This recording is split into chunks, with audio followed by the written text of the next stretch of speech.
بسم اللہ الرحمن الرحیم۔ السلام علیکم۔ حضرت عبداللہ بن عمر رضی اللہ تعالیٰ عنہ سے روایت ہے کہ جس وقت مومن کو قبر میں اتار دیا جاتا ہے تو اس میں 70 ہاتھ تک کی گنجائش ہو جاتی ہے، یعنی قبر کھلی ہو جاتی ہے اور اس پر پھولوں کی بارش کی جاتی ہے،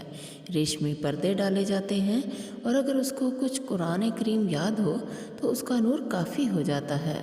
ورنہ اس کی قبر میں سورج جیسی روشنی کر دی جاتی ہے، اور اس کی مثال اس دلہن جیسی ہوتی ہے کہ جس کو نیند کے عالم سے صرف وہی بیدار کرتا ہے جو کہ تمام گھر والوں سے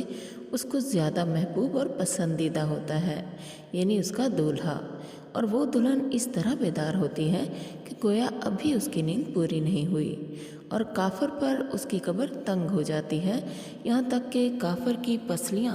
اس کے پیٹ کے اندر گھس جاتی ہیں، اور اس پر عرب کے اونٹ کی ایک قسم بختی اونٹ جیسے سانپ چھوڑ دیے جاتے ہیں جو کہ اس کا پورے کا پورا گوشت نوچ ڈالتے ہیں اور اس کی ہڈیوں پر کچھ نہیں چھوڑتے، اور عذاب کے فرشتے اس پر مسلط کر دیے جاتے ہیں جو کہ بہرے، گونگے اور اندھے ہوتے ہیں۔ ان کے پاس لوہے کے گرز ہوتے ہیں جن سے اس کو مارتے ہیں، نہ اس کی آواز سنتے ہیں کہ اس پر رحم کھائیں، اور نہ ہی اس کو دیکھ سکتے ہیں کہ اس پر رحم کھائیں، اور صبح و شام اس کافر کو دوزخ کا منظر دکھایا جاتا ہے۔ استغفر اللہ۔